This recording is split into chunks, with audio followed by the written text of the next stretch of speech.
Bem-vindos mais uma vez ao nosso canal para mais uma conversa relevante sobre um assunto importante da noite.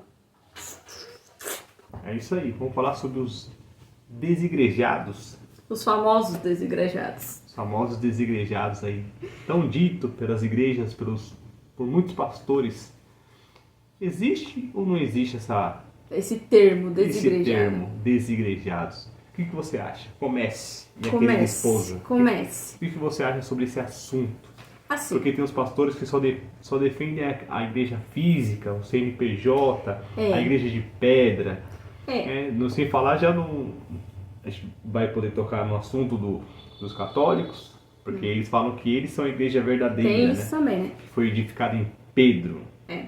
Esses dias eu assisti um vídeo muito interessante no Instagram do pastor Marcos Granconato. É um pastor reformado que ele defende que igreja só é igreja no local físico com CNPJ e a estrutura de igreja que a gente conhece hoje. Ele usa ali a estrutura dos cargos, né? Descrito nas escrituras, né? Para defender esse posicionamento dele, né? Ele defende que, por conta das descrições do cargo, que está descrito em 1 Timóteo 3, que a igreja ela tem que ser estruturada daquela forma de pastores, diáconos e tudo mais. Eu tenho um pensamento que cabe espaço tanto para essa parte mais estrutural, claro que tem que ter uma ordem, mas também de uma reunião entre pessoas.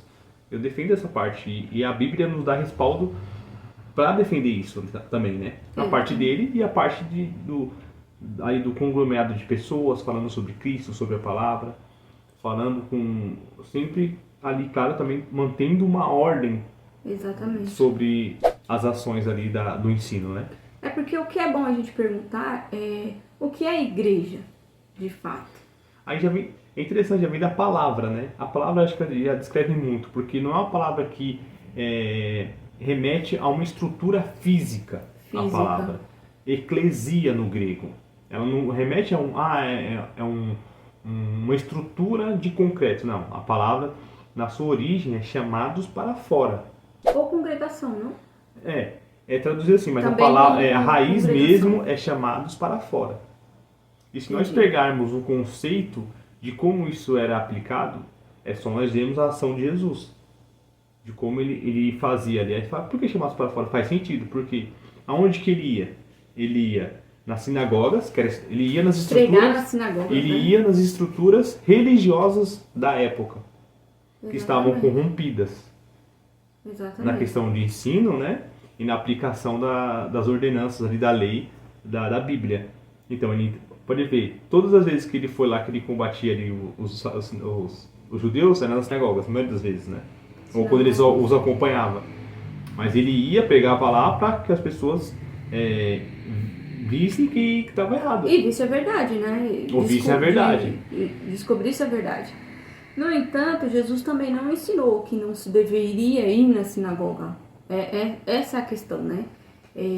Porque se a gente levantar essa questão, as pessoas vão dizer, mas Jesus não ensinou que não deveria ir na sinagoga. Lógico que não.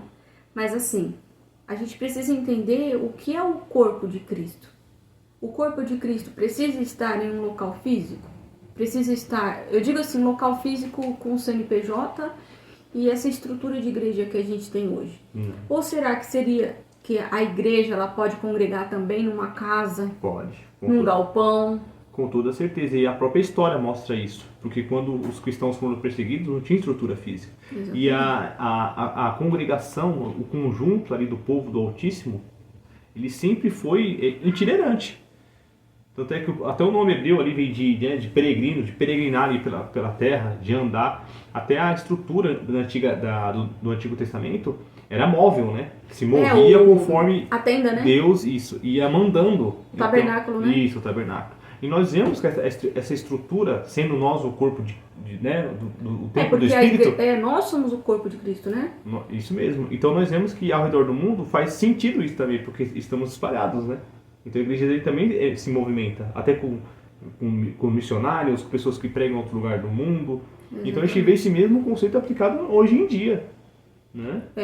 É porque, eu não sei se a gente já falou, se Faustino falou, o corpo de Cristo é uma reunião de pessoas, né? É um grupo de pessoas. E cada pessoa é um membro do corpo.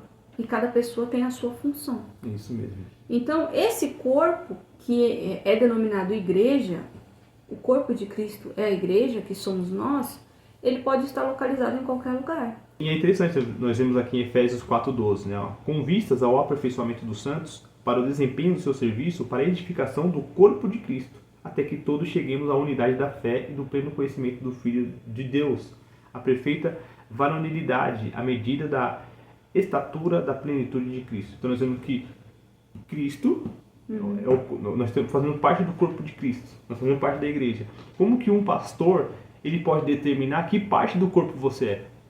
Exatamente. E porque você não está dentro da estrutura, você não faz parte do corpo. É isso mesmo. Se eu falo de Cristo, prego sobre Cristo. Creio em Cristo. Creio em Cristo. As minhas obras, o meu dia a dia estão mostrando isso. Como que esse pastor tem autoridade de falar, não, você não faz parte. Como que ele vai saber se eu sou o dedinho? Se eu sou a unha? Se você é a unha, como é que ele pode dizer isso? Como é que ele pode não dizer pode, isso? Não pode. Porque o corpo de Cristo é espiritual. É espiritual. E assim, eu vi também um outro pastor, o pastor Mateus, no Instagram, que ele também é bem famoso no Instagram, dizendo exatamente isso. Que a igreja ela pode se reunir em qualquer lugar. Não precisa ser um local físico e com CNPJ. Para você ver que existe discordância entre os pastores. Porém, ele alega que para a igreja ser igreja, esse grupo de pessoas ser igreja, esse grupo precisa estar vinculado a alguma igreja. Por exemplo, como se fosse uma célula. Então, esse grupo de pessoas precisa estar vinculado à Assembleia de Deus, vinculado à Presbiteriana, vinculado a alguma igreja para ser considerado igreja. É isso mesmo. Foi esse o vídeo que eu vi. Então eu falei assim, eu particularmente discordo. Eu concordo com o que nós concordamos. Que esse grupo de pessoas é considerado igreja sim, até porque não tem nas escrituras nada que diga ao contrário. É isso mesmo. E que o versículo, a passagem que fala ali em 1 Timóteo 3, que diz dos cargos, né?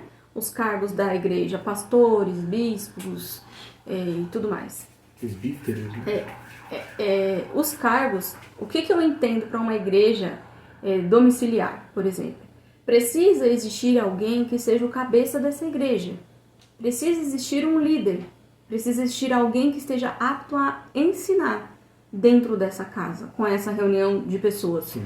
Não pode, o que no meu ver não pode acontecer, é reunir um monte de gente que ninguém entende nada praticamente, cada um falar uma coisa, ninguém estuda as escrituras quase, ou estuda não consegue entender, e começar ali a discorrer sobre assuntos que... tem que ter Então precisa ter alguém apto a ensinar.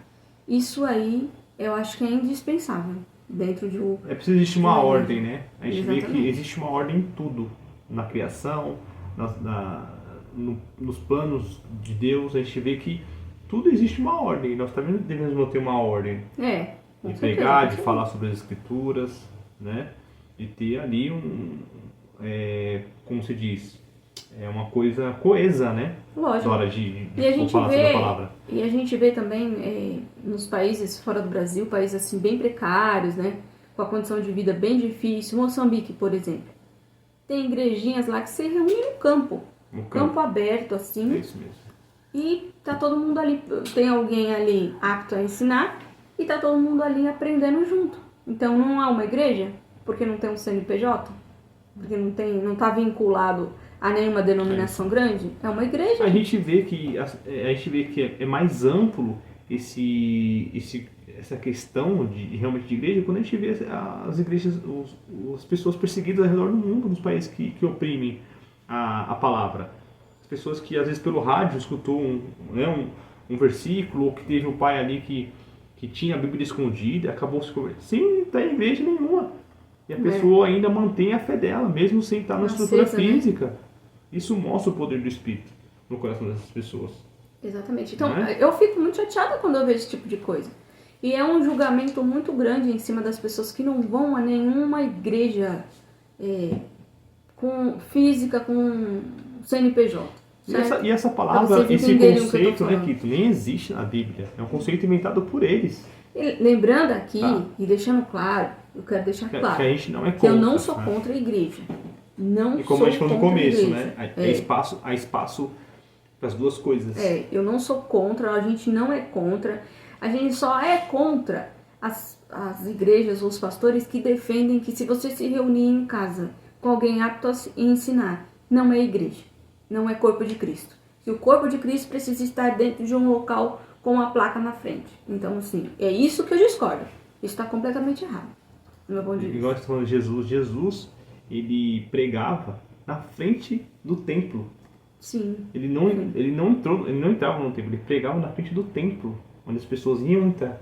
Olha que interessante, já fazendo valer ali o significado da palavra, No templo, né? Que é mais profundo do que hoje, que ela é traduzida como congregação. Né? Ele pregava no pátio, né? Isso.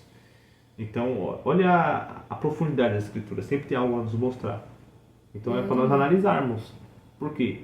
Já combatendo ali também muito da corrupção ali, né? Corrupção não, do domínio religioso que tinha dos judeus, né? Que queriam aí se manter ali no cargo, com status, e guardava ali realmente o verdadeiro entendimento das escrituras, né?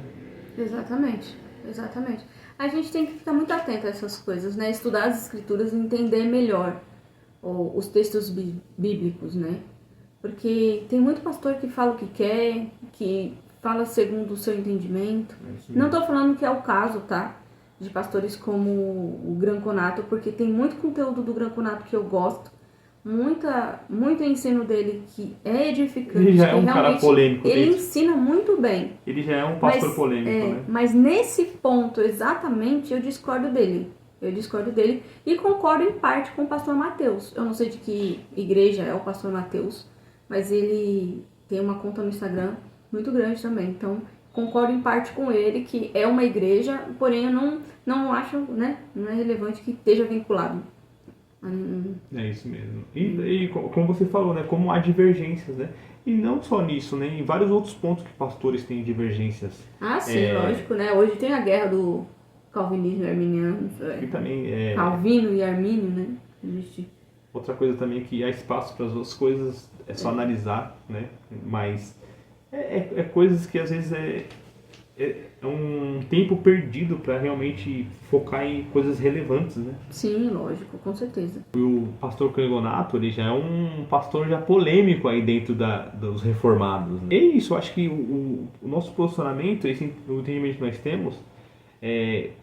nós temos amparo dentro das escrituras para falar sobre isso, o que assim a Bíblia nos concede. É interessante porque tem uma parte que os discípulos estão com Cristo, que eles ficam discorrendo sobre isso, né? Quem é maior? Quem é maior? E a gente sabe que é só um cargo, né? Porque também não é que você vai ser maior que alguém. Não é questão de ser maior, né? Mas é para manter uma ordem, né? De ter isso uma ordem e de estar ensinando mesmo, de cuidar das pessoas. É porque muitas pessoas se perdem também. Desde pequenas igrejas ou igrejas médias, acham que ter um cargo se acha mais importante às vezes na estrutura. Gente, o próprio Cristo fala, se você quer ser o primeiro, vai ser o último. E os últimos serão os primeiros? Os últimos serão os primeiros, porque você tem que servir ao próximo. Você tem que saber servir ao próximo, não ser servido. Se ele fala, se eu sou filho do Altíssimo e estou servindo, por que você quer servir?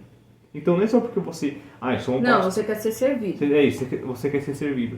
Porque tem aquela coisa, né? Não, sou pastor, então eu vou ter que ser servido. Eu vou só pregar a palavra. Tem que analisar, né? Tem pastores que precisam ser analisados, né, gente? A gente também não vai estar dentro de uma igreja que você está vendo que o pastor ali tem uma atitude e um comportamento que não está de acordo com as escrituras. E em 1 Coríntios, né, que está vendo aqui, 12:27, que é o famoso versículo, né? Ora, vós sois o corpo de Cristo, e cada pessoa entre vós, individualmente, é membro desse corpo. Vamos ler de novo, para você que está assistindo. Ouça, Ora, vós sois o corpo de Cristo, e cada pessoa entre vós, individualmente, é membro desse corpo. Sim, cada um é membro do corpo. Dá para ir contra a palavra? Não, de forma nenhuma. Acho que tá bem claro, né? De forma Porque tem pastor que fala, um versículo bastaria. Então, um versículo bastaria. Porque ainda tem outro versículo que fala que, onde estiver reunido um ou mais. Tem pastor Sim. que fala que o contexto é esse. Tá bom. Mas aqui em 1 Coríntios está bem claro. Tem que estar... Individualmente. Porque cada pessoa, ela faz parte do membro de Cristo. Não tem como o pastor saber que parte do corpo eu sou. Eu posso ser a unha. Pode ser insignificante para outra pessoa. Cada um tem uma função. Mas se eu estou levando a relevante palavra comigo. de Cristo a outra pessoa, nem que seja um vizinho, Exatamente.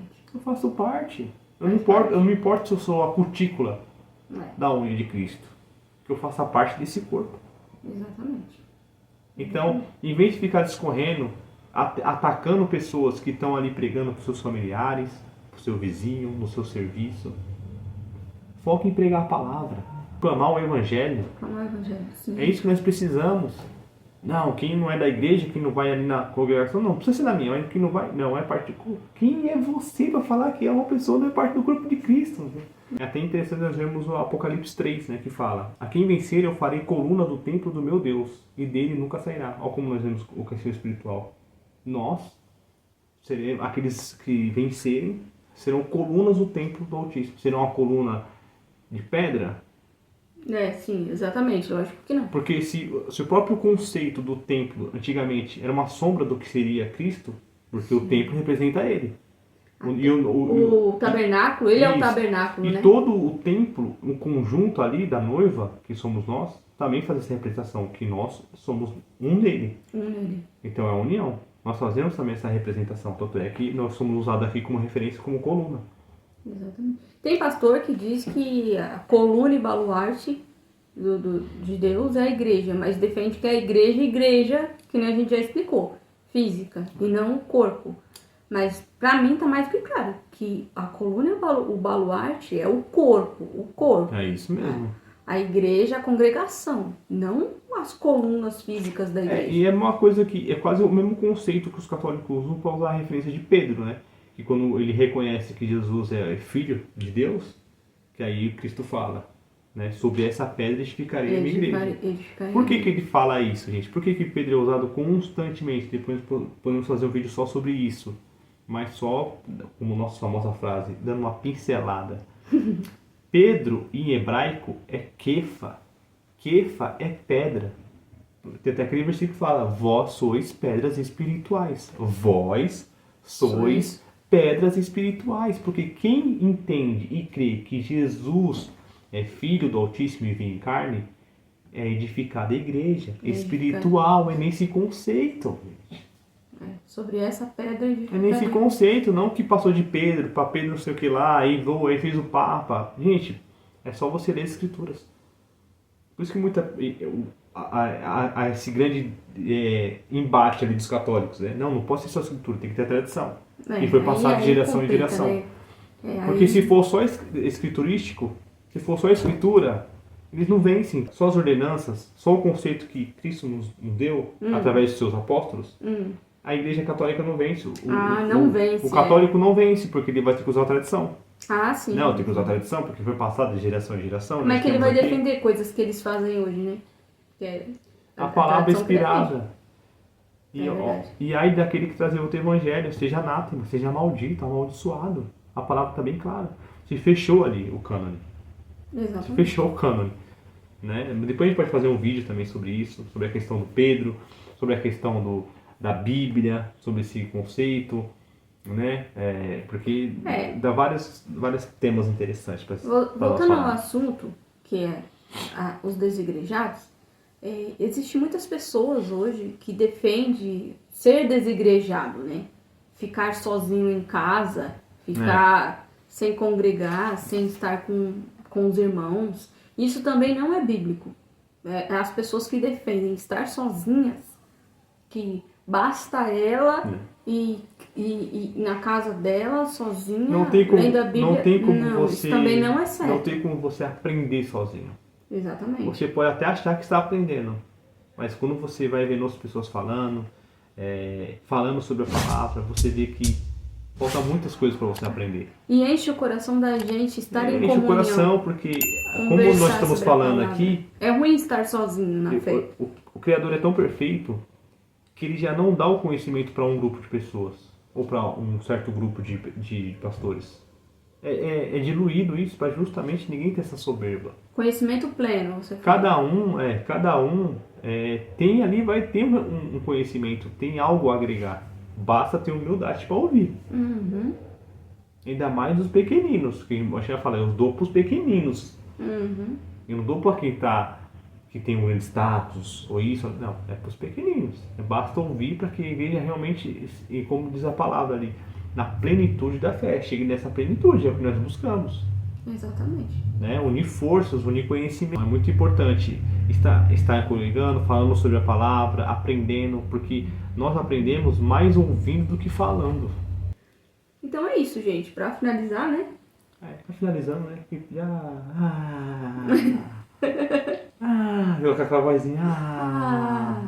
Já acabou. É hora de dar tchau. Mas é muito legal. Mas é muito bacana. Lembra dos Teletubbies? É hora de dar tchau. Mas é muito bom falar sobre a palavra. Muito bom. Isso. É que se a gente for falando mais, a gente às vezes vai falar, vai emendar outros assuntos que a gente vai conseguir desenvolver. A gente vai se embrulhar nos assuntos. A gente agradece a companhia de vocês. Se vocês gostaram, deixe o seu like, compartilhe o vídeo e comenta aí o que vocês acharam do vídeo. Comenta. Eu vou puxar a plaquinha aqui. Eu vou puxar, você falou comigo na hora. Se você é um desigrejado, ou se você não é um desigrejado. Comenta. Tchau. Tchau. Que Deus abençoe vocês, em nome de Jesus.